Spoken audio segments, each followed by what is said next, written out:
ইতিমধ্যে পুৱাৰ ভাগৰ পৰা আমি দেখুৱাইছোঁ মধ্য অসমৰ পৰিৱেশ কিদৰে গৃহস্থই গোহালিৰ পৰা গৰু উলিয়াই মাহ হালধি দেখিবলৈ পোৱা গৈছে নোৱাইছে আৰু তাৰপিছত পৰিয়ালৰ আত্মীয় কুটুম সকলো সাজু হৈছে আমি সেই পৰিৱেশটো দেখুৱাইছোঁ কিন্তু বিজ্ঞানে আমাক গতি দিছে কিন্তু ক'ৰবাত পৰম্পৰা কাহি লৈ গৈছে নেকি এই পৰম্পৰা বিচাৰি এই মুহূৰ্তত আমি গজলা সত্ৰৰ শাখাত উপস্থিত আছোঁ আৰু আমাৰ লগত উপস্থিত আছে আমাৰ জ্যেষ্ঠ সাংবাদিক প্ৰকাশ মহন্ত দ্বাৰা আছে আমি তেওঁৰ কাষলৈ যাম কিন্তু এইসমূহ যি আপুনি দেখা পাইছে যে সাতবাৰীৰ পৰা আৰম্ভ কৰি যিসমূহ পৰম্পৰা সেই পৰম্পৰাসমূহ নৱপ্ৰজন্মই কিদৰে আঁকোৱালি লৈছে বা সেইসমূহৰ ওপৰত তেওঁলোকে জানিবলৈ বা সেইসমূহ বুজিবলৈ তেওঁলোকে সময় উলিয়াব পাৰেনে যি সময়ত আমি কোৱা হৈছে যে সম্পূৰ্ণৰূপে বিশ্বায়নে আমাক যি সংস্কৃতি আছে যি পৰম্পৰা আছে তাতো বিশ্বায়নৰ প্ৰভাৱ পৰিছে কিন্তু সেইসমূহৰ পৰা বিহুক যে আমি পৃথক কৰি ৰাখিব লাগিব সুদাকণ্ঠই কোৱাৰ দৰে এই যে ই কিন্তু আয়ুস ৰেখা আৰু যি সময়লৈকে ব্ৰহ্মপুত্ৰ বুকুৱেদি পানী বৈ থাকিব অসমীয়া জাতিও জীয়াই থাকিব কিন্তু পৰম্পৰাসমূহ ক'ৰবাত লুকাই যাব নেকি দাদা প্ৰথমে আপোনাক গৰু বিহুৰ শুভেচ্ছা জনাইছোঁ ময়ো অসমবাসী ৰাইজক গৰু বিহুৰ শুভেচ্ছা জনাইছোঁ লগতে প্ৰতিদিন গোষ্ঠীকো সকলো সদস্যক মই ৰঙালী বিহুৰ উলগ শুভেচ্ছা অসমীয়া নতুন বছৰৰ শুভেচ্ছা জনাইছোঁ এই যে প্ৰথমে দাদা এতিয়া আপোনাৰ সাতবাৰী বনাইছে এটাত আছে 3ডাল এটাত আছে 2ডাল কিহৰ কাৰণে এইটো নহয় তাৰমানে ডাঙৰ সাতবাৰীডাল ইয়াত 3টা খিৰা থাকিবতো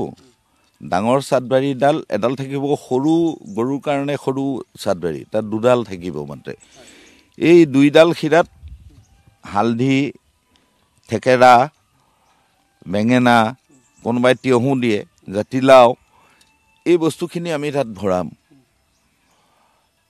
এই 3ডাল থকা ডালত যদি ভৰাই দিয়া যায় সৰু সৰু টুকুৰাবিলাক 3ডালত ধৰিব এই ডাঙৰ টুকুৰাবিলাক ডাঙৰ টুকুৰা থাকিলে এই 2ডলীয়া ডালত ধৰিব যাতে ফাটি নাযায় ডাঙৰ টুকুৰা হেৰি হ'লে এইটো এতিয়া গৰু নোৱা হালধি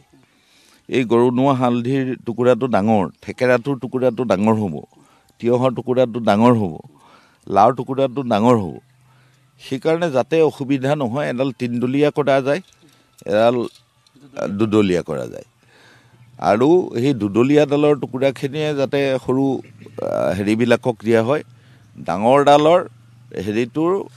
পৰিয়ালটো সামগ্ৰিকভাৱে গৰুৰ পৰিয়ালটো যিটো সেই পৰিয়ালটোক সামৰিবৰ কাৰণে 3ডলীয়া কৰা হয় বিভিন্ন ব্যাখ্যা দিয়ে কিন্তু সময়ৰ লগে লগে দেখিবলৈ পোৱা গৈছে বিশেষকৈ যদি আমি মধ্য অসমৰ কথাই কওঁ যে এক প্ৰকাৰ নদী সংকোচন তাৰ লগতে অতিকৈ ভয়াৱহভাৱে গৰু চোৰে কিন্তু যে আমাৰ পৰম্পৰাত যে সম্পূৰ্ণৰূপে বিঘ্নিত কৰিছে সেয়া কিন্তু নুই কৰিব নোৱাৰি অতি ডাঙৰ কথা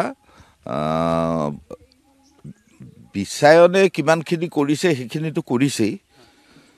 যেনে বিশ্বায়নৰ ফলত আমাৰ কৃষি উদ্যোগ সাংঘাতিকভাৱে বন্ধ হোৱাৰ লগতে উদ্যমটো বন্ধ হৈ গ'ল আমি মৰাপাট খেতি নকৰোঁ আমি নিজে এটা সময়ত মৰাপাটৰ বিভিন্ন পঘা থাকে মণিজৰি থাকে গোহালিত বান্ধা পঘা থাকে পথাৰত এৰাল দিয়া দীঘল পঘা থাকে চোৰ পঘা থাকে মুখুৰা থাকে নাকি থাকে এতিয়া আমি চোৰ পঘা নবনাওঁ আৰু এই পঘা বনাওঁতে তাত তৰা দিয়া যায় তৰাৰ আহ দিয়ে যায় যাতে পঘাডালৰ সৈতে এই তৰাৰ আহডালৰ ঔষধি গুণাগুণ থাকে সেই গুণাগুণে গৰুটোক মানে হেৰিও দিয়ে আৰু পঘাডাল অলপ কোমল কৰি ৰাখে কিন্তু এতিয়া তৰা দিয়াৰ উপায় নাই তৰা হাবি নাই তাৰ লগে লগে কি হৈ গ'ল আমি যিখিনি ইউজ কৰোঁ এই গৰু নোৱা হালধিটো নাইকিয়া হৈ গৈছে পথাৰত এতিয়া গৰুৱে নাই গোহালিত গৰুৱে নাই আমাৰ যোৱা 2 মাহৰ ভিতৰত এই অঞ্চলত 300-400 গৰু চুৰ হৈছে আমাৰ চুবুৰীটোতে 11-4-15টা গৰু চুৰ হৈছে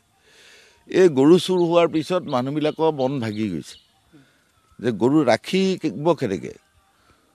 এতিয়া আমি এই গোহালিটো ভাঙি নতুনকৈ বনাব লগা হৈছে কাৰণ আগতে উদং থাকে একো নহয় এতিয়া যেনেকৈ কিজানিবা লৈ যায় মানুহ গোহালিত শুৱে এতিয়া আমাৰ কিন্তু কথাটো হ'ল কি যে এই জাতিটোৰ গোটেই সভ্যতাটো এটা চাৰ্কুল এটা মানুহ কৃষিলৈ ঘূৰি আহিবই লাগিব সি আমাৰ জাতিৰ সাহ সি আমাৰ জাতিৰ মেৰুদণ্ড আমি নদী যেনেকৈ জীয়াই তুলিবই লাগিব তাৰ বিনে গত্যন্তৰ নাই তেনেকৈ আমি কৃষি পুনৰ উজ্জীৱিত কৰিবই লাগিব গোধন যাৰ মানে গোধন বুলি কোৱা হয় এই গোধন থাকিব লাগিব বাঁহ যেনেকৈ বাঁহ নাথাকিলে খাহ নাথাকে বুলি কয় যাৰ নাই গৰু সি সবাতোকে সৰু বুলি কোৱা হয় আমি গো মাতা এতিয়া আহিছে কিন্তু গোধন তাহানিৰ পৰা অসমত পূজা হৈছে সেই গোধনৰ যি ইয়ালৈ আমি এইখিনিৰ লগত নোৱাৰ কাৰণে মূৰত প্ৰথমতে গৰুৰ তেল দিয়া হয় তাৰপিছত মাহ আৰু হালধি পিছাৰে গৰুক নোওৱা হয় খুৰাত তেল দিয়া হয় চুটত তেল দিয়া হয় এইখিনি এইকাৰণে দিয়া হয় ইয়াত যাতে বেমাৰ নহয় চিকৰা নহয় এইবিলাকৰ পৰা মুক্ত কৰিবৰ কাৰণে এই ঔষধি বস্তুখিনি দিয়া হয় তাৰপিছত গৰু নোওৱা হয় নোওৱাৰ পিছত এই চাটবাৰী দি পেলাই মাক পোৱালিক আমি লাও খা বেঙেনা খা বছৰি বছৰি বাঢ়ি দা মাৰ সৰু বাপেৰ সৰু তই হবি বৰ গৰু এনেকুৱা কিছুমান আমাৰ পৰম্পৰাগত গীত আছে গৰু নোওৱাৰ গীত হয় নদীত নহয় ঘৰত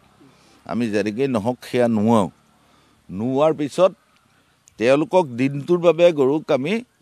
মুকলি কৰি দিওঁ সেইদিনা নাবান্ধো সেইদিনা সন্ধিয়াৰ পৰাহে গৰু বান্ধা হয় গৰু ঘৰলৈ আনোতে প্ৰথম পদূলিত জাক দিয়া যায় সেই জাগত বিভিন্ন ঔষধি বনৌষধি থাকে তাত লাই জাবৰি থাকে তাত ধান খেৰে অকল নহয় দুবৰি দিয়া থাকে বিভিন্ন ঔষধি দি সেই ধোঁৱাৰ গোন্ধটো ল'বলৈ দিয়া হয় এই জাগৰ ওপৰেদি পাৰ কৰি অনা হয় তাৰপিছত গোহালিত এইবিলাকত যি তেল আৰু মাহ হালধি পিছা থাকিল চববিলাকত সানা যায় এয়া পিন্ধোৱা যায় নতুন গহনা পিন্ধোৱা দি বিহুৰ বতৰত গৰু বিহুৰ দিনটোত গৰুক এই নতুন গহনা পিন্ধোৱা যায় পিন্ধোৱাৰ পিছত পিঠা খুওৱা যায় পিঠাগুড়িৰ পিঠা সেই পিঠা খুৱাই পেলাই তেওঁলোকক সেৱা সৎকাৰ কৰি গোহালিত বান্ধা যায় তাৰ পিছতহে মানুহৰ বিহুলৈ আমি আহোঁ কিন্তু এতিয়া সেয়া হ্ৰাস পাইছে নাইকিয়া হৈছে বহুতে নাজানা হৈছে গৰু নোৱা হালধি এতিয়া নহয় আগতে প্ৰত্যেকৰ বাৰীয়ে গৰু নোৱা হালধি খেতি আছে আমাৰ এতিয়া বৰঠেকেৰা আমাৰ বাৰীতে আছে এইজোপা প্ৰকাণ্ড বৰঠেকেৰা হয় সময়ৰ লগে লগে সাত বিহু সংকুচিত হৈছে সাত বিহুৰ সংকুচিত হোৱা মানে আমাৰ জাতি সংকুচিত হৈছে আমাৰ জাতীয় অৰ্থনীতি সংকুচিত হৈছে